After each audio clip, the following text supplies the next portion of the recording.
Hi there. So I haven't planned this out perfectly, but I just wanted to get on my channel and talk to you guys about what I've recently done. I was talking to a friend yesterday, and she follows me on, I think, Facebook, and she was asking me, so why did you change your diet? And she's not a carnivore, but she was just curious, and I'm like, I should probably tell the people who either follow me on my YouTube channel or that might eventually see my channels and are curious. One, I'm a type 1 diabetic. I have been for a really long time. And for many years, I wanted to heal from the type 1 diabetes. I wanted to be able to get completely off of insulin. And most medical professionals say that that's impossible because so type 1 diabetes is when the cells that produce insulin all die for some reason or another. And supposedly you can't make them work again. There have been a few people who have, so that was what I would always come back to. Well, it has been done, so why can't I do it? So what I did, it's the second time I tried it, but what I did in July 1st, starting then, I went on an all beef diet. And for at least that month, I was able to not drink any decaf or I only had beef. I was very strict. And I was able to lower my insulin that I needed to inject by just a little bit. And I don't take a lot of insulin for some reason. I never have had to have a lot because I guess I've always been insulin sensitive. So I was only taking 5 units throughout the day. Well, 5 units as a background insulin, which we call basal. And then I would take 1 or 2 units for a meal of a different kind of a faster insulin. And then at night I believe I was taking 1 unit then. So I was able to, I did beef only for 3 solid months. I did occasionally have some decaf because I need it to drive when I'm driving a long distance. If I have to get in the car and drive an hour and a half, I use decaf to help keep me awake because I have highway hypnosis. There we go. So that's what I've called it. I don't know if that's a real thing, but that's what happens to me when I'm on the highway. So, but it doesn't even have to have caffeine. Decaf is enough. So anyway, I did all beef with an occasional decaf for three and a half months. And I got my insulin down to 4 units of basal. And some nights I didn't take any basal overnight, and some nights I took a half. So I think that's about like 20% less. I didn't really do the math. It's just an estimate. But that's kind of a lot. When you're only on 5 and you lower it to 4, that's 20%. So, the regular insulin that I take for meals, it's called regular. It's a slower, fast-acting insulin for meals that I take after I eat. That was about the same, even on just beef only. In fact, it seemed like beef only, I had to take a little bit more of that because I guess more of the beef was converting to glucose in the liver. So anyway, I was pleased with those results, but I really wanted more. And as I was trying to heal, then I I got some blood tests done because I have an appointment coming up. When you're my age, I'm 70, so when you're on Medicare and Medicare is paying for your medical bills, you've got to go twice a year and have blood tests, and you got to go to your doctor. So I had that appointment coming up, so I did some blood tests, and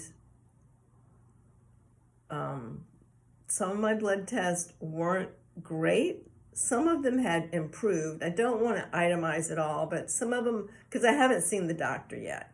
And I might do another video that itemizes them all, but I haven't really learned how to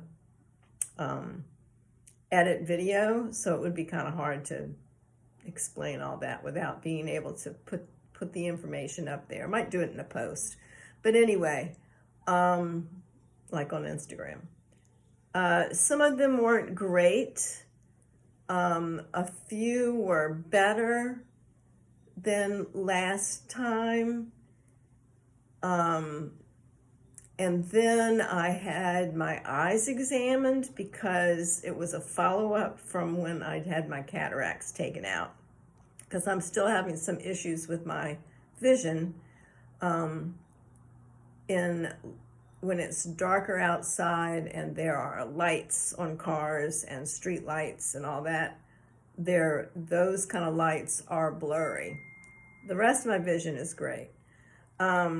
So I went to a new eye doctor that I could actually walk to, an actual ophthalmologist, and it seemed like it was going fine.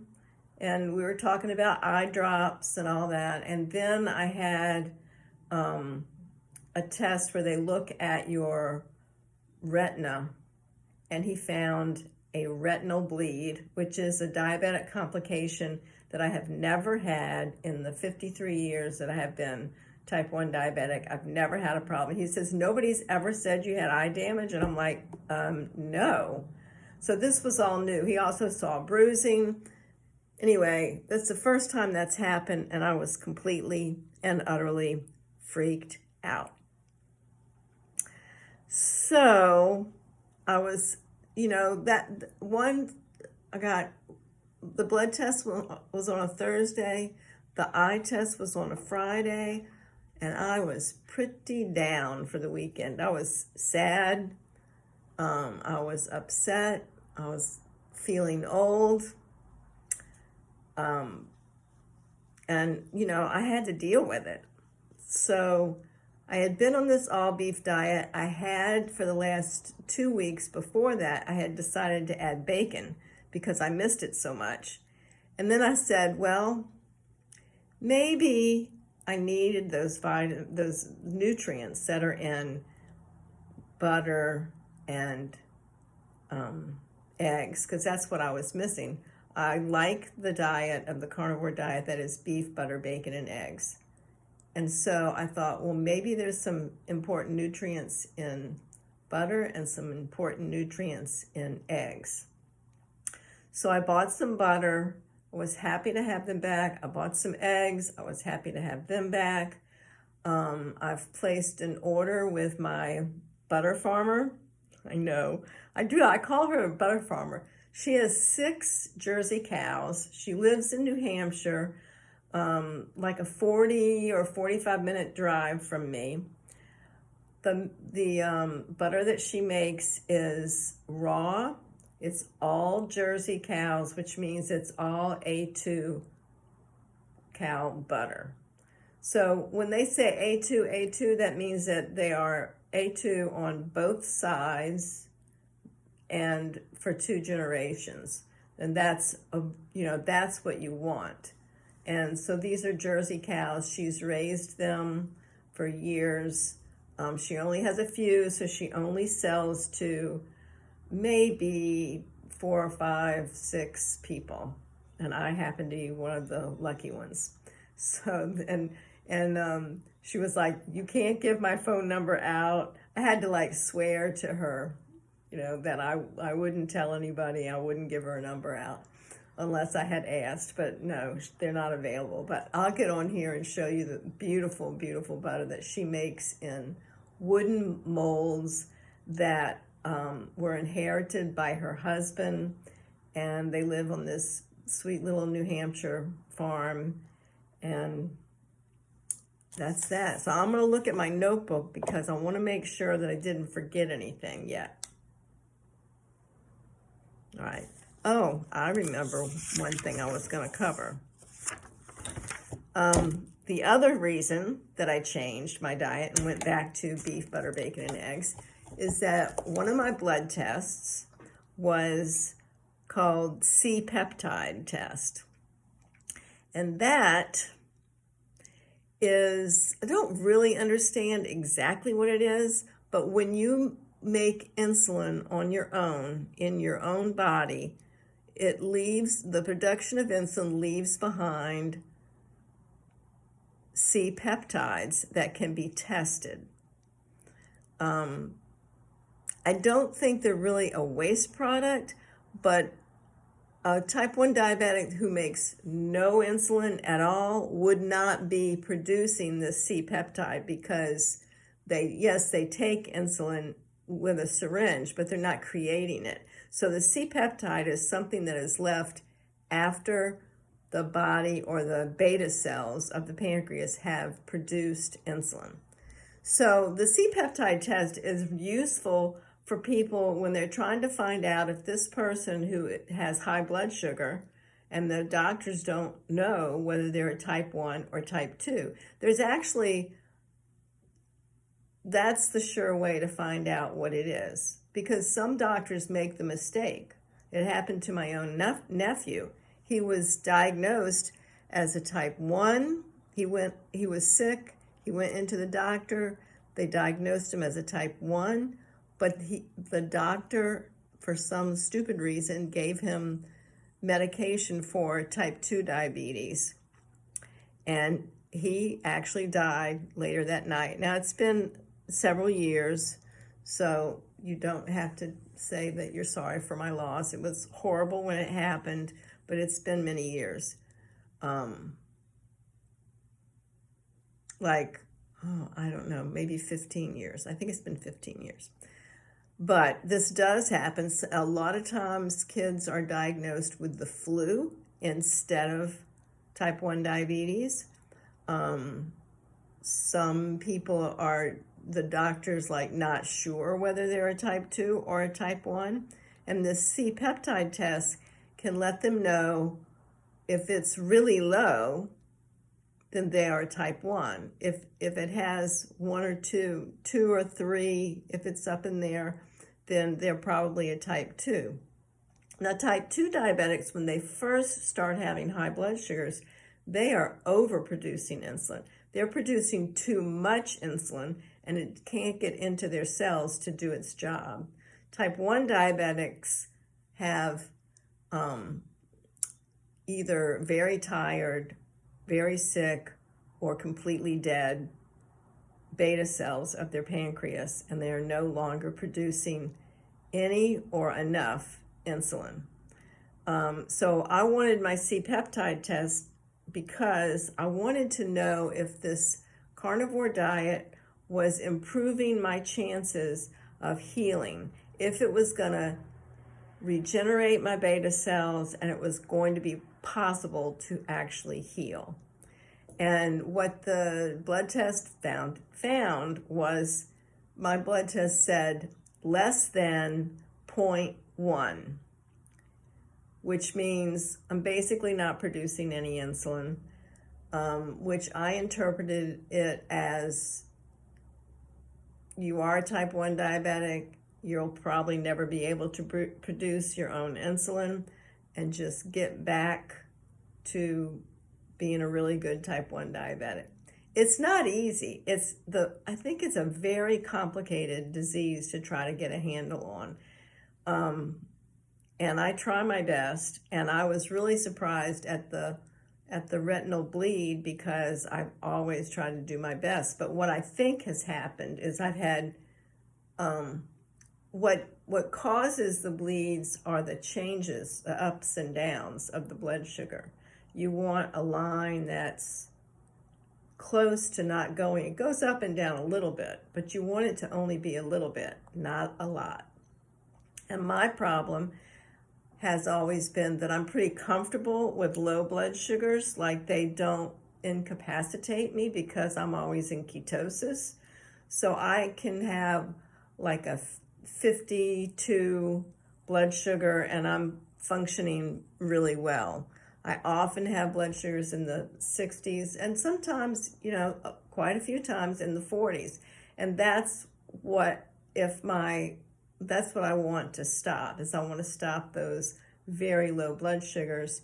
And I never have really high blood sugars. I will get hot blood sugars in the 130s to 140s.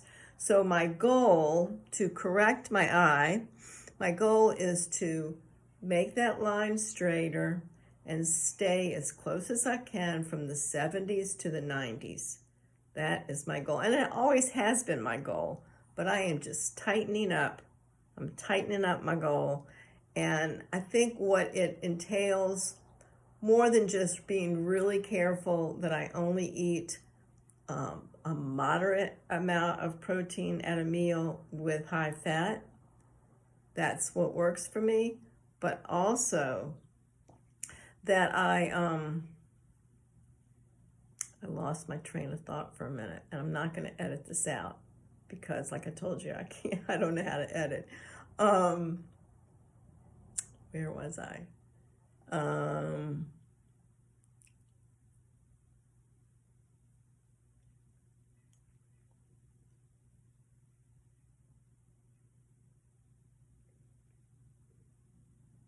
Okay, so what I want is, I think it's the timing of the insulin. So my insulin during the day, my basal insulin you need to have your basal insulin stay, like if you weren't going to eat, your basal insulin will keep your blood sugars perfect during the day. That's the goal. But it's the mealtime insulin that I think is my issue, is I might have been waiting too long after I ate to take my insulin. So I'm shortening that time. So when I eat, as I'm putting the last bite of food in my mouth, I will take my insulin. And that's my plan. Now, it works a little bit different for me in the morning, because you have dawn phenomenon, which is just your cortisol release in the morning so that you can wake up. It causes your blood sugar to rise. So in the morning, I take my morning insulin before I eat. I actually take it while I'm still in bed before I get up. Then I go on a short walk, 1 mile walk with my puppy, and I get back and I take a little tiny bit more, then I eat. And that works for that meal. And so my blood sugar is usually really steady in the morning. And then at lunch, I might be waiting a little bit too long after I eat to take that insulin shot. So I'm just trying to figure all that out. And that's pretty much all I wanted to say. Just wanted to report to you guys. And I want you to know that you can ask me here on YouTube, and I will answer any questions you have. Or you can ask me on Instagram, which is Amy Fields Perrin on Instagram, and Facebook. Just ask me anywhere that I am, Amy Fields Perrin, AIMEEFIELDSPERRIN. That's also my email, amyfieldsperrin@gmail.com, but I'm not a good email person. You'd be better off messaging me on Instagram or Facebook or here on YouTube. I will always answer you. So I just wanted to report to you about some of the changes I've made. I didn't want this to be too long. Go out and take a walk and listen, and let me know if you have any questions at all. about starting the carnivore diet, doing the carnivore diet as a type 1 diabetic, doing it as a person who's older. I've been doing it for, my 6-year anniversary is coming up in 2 days on November 12th, which is Tuesday. Today is Sunday. I'll have this out as soon as it gets loaded. So let me know what you think, and I will see you guys soon. Bye-bye.